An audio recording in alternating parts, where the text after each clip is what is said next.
जय हिंद दोस्तों, रक्षित कन्ना के चैनल में आपका स्वागत है। दोस्तों कैसे हैं आप? उम्मीद करता हूं कि आप अच्छे होंगे। दोस्तों आज के इस वीडियो में मैं आपके लिए दो जानकारियां लेकर आया हूं। कौन सी दो जानकारियां मैं आपको देने वाला हूं? सबसे पहले मैं आपको उसकी जानकारी दे देता हूं। सबसे पहली जानकारी मैं आपको दूंगा डिसेबिलिटी पेंशन केस के बारे में। अगर पूर्व सैनिकों की, जवानों की डिसेबिलिटी पेंशन से जुड़ी कोई प्रॉब्लम है तो आप डायरेक्टली कोर्ट जा सकते हैं। सबसे पहले आप जाएंगे AFT। अगर AFT से फैसला नहीं होता तो फिर आप हाई कोर्ट जाएंगे। हाई कोर्ट से फैसला नहीं होता तो फिर आप सुप्रीम कोर्ट जाएंगे। लेकिन सबसे पहले आपको जाना है AFT, आर्म फोर्स ट्रिब्यूनल। ऐसे दोस्तों कुछ केस चल रहे हैं हाई कोर्ट में पूर्व सैनिकों को डिसेबिलिटी पेंशन दिलवाने के मामले में।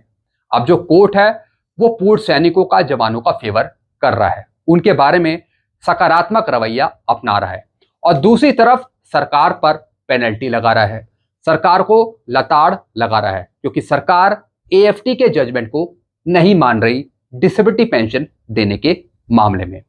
ऐसे दोस्तों कुछ कोर्ट के ऑर्डर में आपको दिखाऊंगा, कुछ कोर्ट के ऑर्डर में दिखाऊंगा जहां पर लिखा हुआ है कि कोर्ट ने पेनल्टी लगाई है सरकार पे पूर्व सैनिकों को डिसेबिलिटी पेंशन देने के मामले में। ऐसे दोस्तों कुछ केस चल रहे हैं इलाहाबाद हाई कोर्ट में।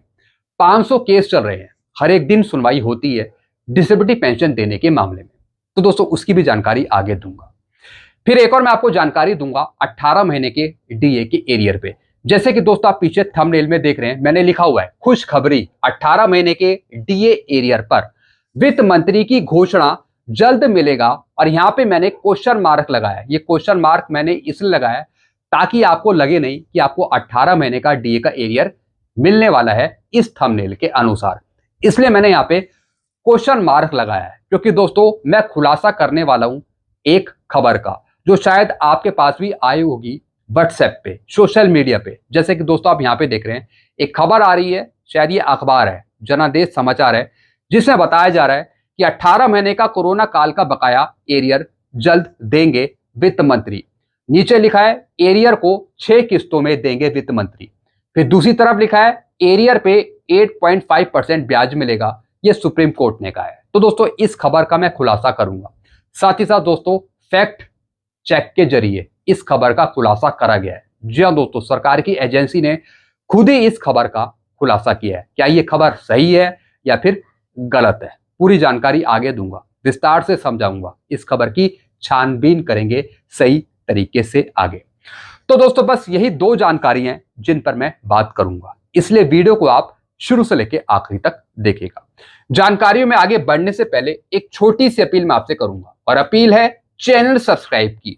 देखने में आया काफी पेंशनर्स हैं जो वीडियो तो देख रहे हैं, लेकिन अभी तक उनमें से कुछ पेंशनर्स ने चैनल को सब्सक्राइब नहीं किया। ऐसे कितने पेंशनर्स हैं? सिर्फ 37%, और कितनों ने किया है? 62%। तो मैं आपसे अपील कर रहा हूं, अगर आप कंटिन्यू वीडियो देख रहे हैं, अगर आपने अभी तक चैनल को सब्सक्राइब नहीं किया तो फटाफट सबसे पहले आप चैनल को सब्सक्राइब कर लीजिए, ताकि आपको सही जानकारियां, एक्यूरेट जानकारियां, एडवांस जानकारियां और आगे आने वाले मेरे वीडियो के नोटिफिकेशन आपको तुरंत मिल सके।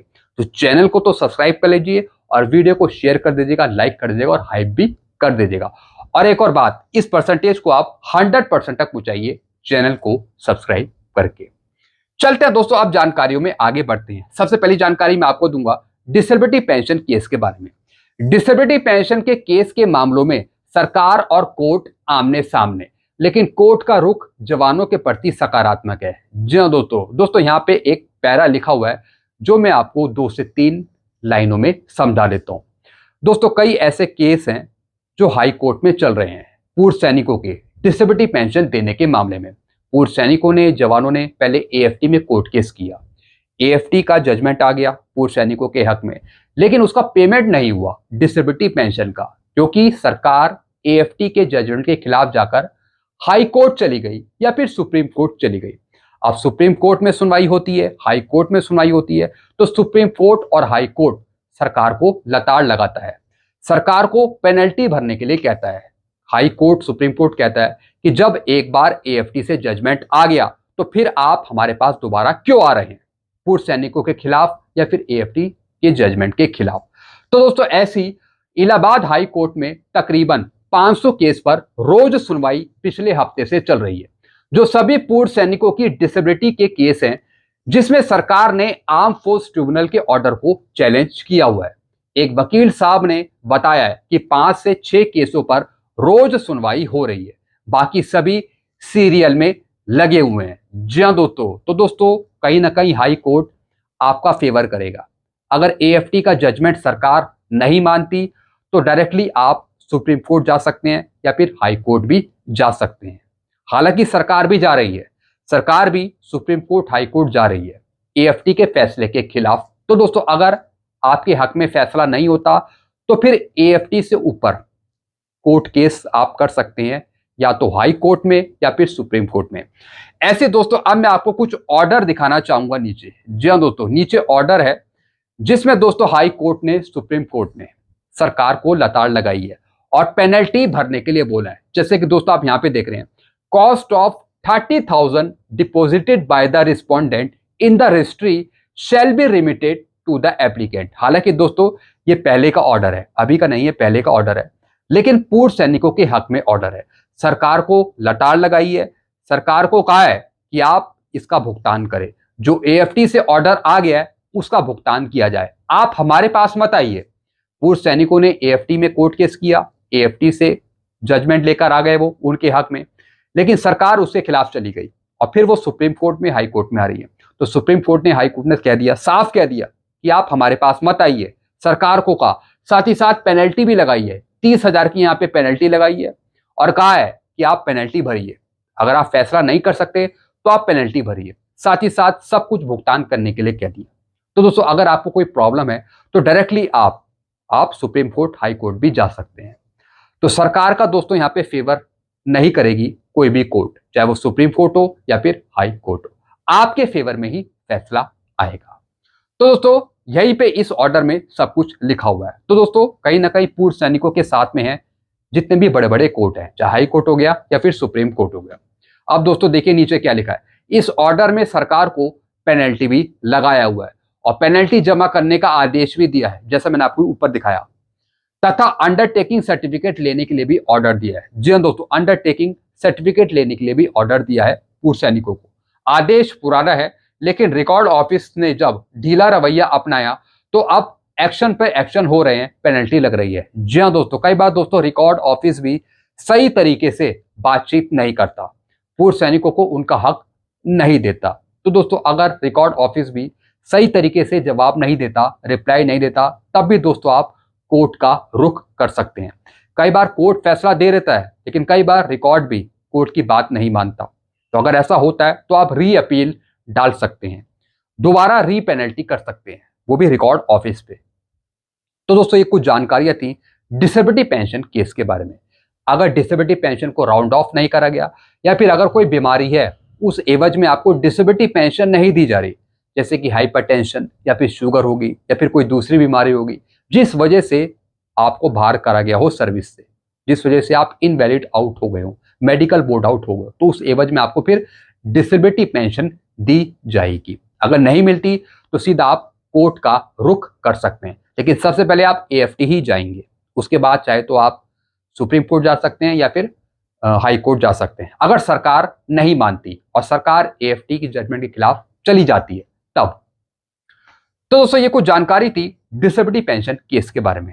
अब दोस्तों मैं आपको जानकारी दूंगा 18 महीने के डीए के एरियर पे। जी हाँ दोस्तों, ये खबर सोशल मीडिया पे छा रखी है, जिसमें बताया जा रहा है, एक अखबार है जनादेश समाचार, 10 अप्रैल की दोस्तों एक खबर है जिसमें बताया जा रहा है कि 18 महीने का कोरोना काल का बकाया एरियर जल्द देंगे वित्त मंत्री। यहां पे लिखा हुआ है, नीचे लिखा हुआ है कि वित्त मंत्री जी ने मैसेज किया कि कर्मचारियों की मेहनत का पूरा सम्मान किया जाएगा और उनका हक उन्हें जरूर मिलेगा। साथ ही साथ बताया जा रहा है कि एरियर को 6 किस्तों में देंगी वित्त मंत्री जी। फिर दूसरी तरफ बताया जा रहा है कि एरियर पे 8.5% ब्याज मिलेगा, सुप्रीम कोर्ट ने ऐसा कहा है। फिर नीचे लिखा है कि सब कुछ दिया जाएगा कर्मचारियों को, पेंशनर्स को। तो दोस्तों क्या ये खबर सही है? काफी पेंशनर ने या फिर कर्मचारियों ने मुझे भी मैसेज किया। जी हाँ दोस्तों, ये आप देख रहे हैं व्हाट्सएप का मैसेज है जो मुझे फॉरवर्ड करा गया और पेंशनर्स पूछ रहे हैं, गुड आफ्टरनून सर, ये कल की खबर है, प्लीज इस बारे में कुछ बताएं, क्या ये सही खबर है या फिर दोस्तों गलत खबर है।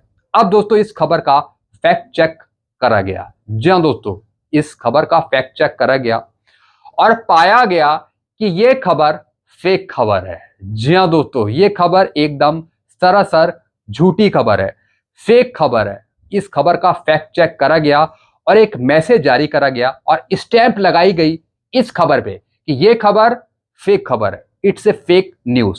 साथ ही साथ दोस्तों एक इधर मैसेज भी लिखा गया है कि ये खबर फेक और झूठी है।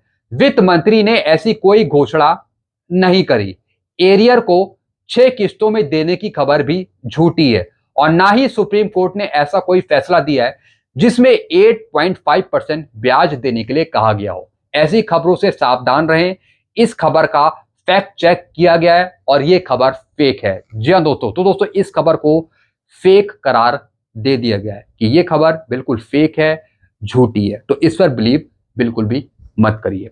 अब दोस्तों जो ऐसी खबरें निकालता है इन अखबारों पर बैन लगना चाहिए। जी हाँ दोस्तों, अब दोस्तों ये जनादेश पता नहीं कौन सा समाचार पत्र है जिसमें ऐसी झूठी खबर फैलाई जा रही है। सबसे पहले दोस्तों सरकार के द्वारा या फिर पब्लिकेशन के द्वारा ये अखबार बंद होना चाहिए, क्योंकि दोस्तों ये सारी झूठी खबर फैलाते हैं। तो इस तरीके के अखबार बंद होने चाहिए और जो झूठी खबर फैलाते हैं, जो वायरल करते हैं, उन पर भी रोक लगनी चाहिए, क्योंकि दोस्तों कहीं ना कहीं ये हमारी भावनाओं से खिलवाड़ करते हैं ऐसी जानकारी देकर। तो दोस्तों ये जानकारी मैंने आपको इसलिए दी है ताकि आप ऐसी फेक खबरों पे बिलीव ना कर सकें। ऐसी खबरों से आप बच के रहिए, सावधान रहिए और सतर्क रहिए। कुछ पेंशनर की रिक्वेस्ट पे मैंने ये जानकारी आपको समझाई है। साथ ही साथ दोस्तों इस खबर का फैक्ट चेक भी हुआ है। जी हाँ दोस्तों, फैक्ट चेक के थ्रू इस खबर को फेक बता दिया गया है। आप यहाँ पे देख रहे हैं, यहाँ पे स्टैंप लग चुकी है फेक की। तो ये जानकारी फेक जानकारी है, क्योंकि सरकार की तरफ से अगर कोई घोषणा हुई होती तो सबसे पहले दोस्तों उसका नोटिफिकेशन आता, सबसे पहले दोस्तों पीआईबी की रिपोर्ट में उसकी जानकारी शेयर होती। लेकिन ऐसा कुछ भी नहीं है। ना ही वित्त मंत्री जी ने कुछ कहा है 18 महीने के डीए के एरियर देने पे, और ना ही सुप्रीम कोर्ट ने अभी कोई ऐसा फैसला सुनाया है। तो दोस्तों कहीं ना कहीं ये अखबार गलत अखबार है, गलत जानकारी देता है। तो ऐसी सब चीजों पे रोक लगनी चाहिए। तो दोस्तों ये कुछ जानकारियां थी जो मैंने आपको दी है। बाकी आपके अपने विचार क्या हैं, आपके अपने सुझाव क्या हैं, ऐसी खबरों पर आप नीचे कमेंट करके जरूर बताएगा। ऐसी जानकारियां आपको मिलती रहेंगी। तो ऐसी जानकारियां पाने के लिए आप चैनल से जुड़ सकते हैं, चैनल को सब्सक्राइब कर सकते हैं। चैनल का नाम है Rakshit Khanna. Thank you so much.